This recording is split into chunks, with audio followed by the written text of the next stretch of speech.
Welcome to 2 News at 10. I'm Julie Chin in for Karen. And just hours after that ruling came down, Oklahoma Attorney General John O'Connor certifying the state's trigger law. We'll get to that and what's happening on the national stage in just a minute.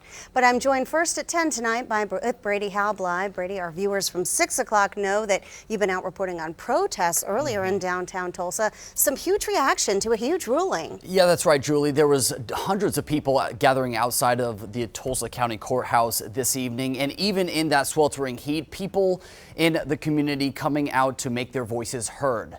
It's not unlike the scene that we saw just a few weeks ago when that decision was leaked, most of them demanding protection for abortion rights. People with signs saying hands off of our bodies, others celebrating the new political landscape in Oklahoma. And tonight I've been digging into that landscape. Normally a change like this comes in waves or over time, but today the levers of the government moved fairly quickly. Oklahoma is one of just more than a dozen states that has a fast-acting trigger law. It took just hours for leaders to enact one of the strictest abortion bans in the nation. Oklahoma is indeed the most pro-life state in the nation. My body, my choice. My body, my... Like, I just can't tell you how angry I am. Laurel Carbone is among the hundreds of people protesting today, outraged by the Supreme Court's ruling. Why do I have to have my body? Why do my children, why do any woman have to live their life according to what you think? The ruling impacting Oklahomans directly. My body, my choice! The recently enacted trigger law makes it illegal to solicit or perform an abortion from the time of conception unless the mother's life is at risk. Penalties can be criminal charges or large fines. I'm proud to be called America's most pro-life governor.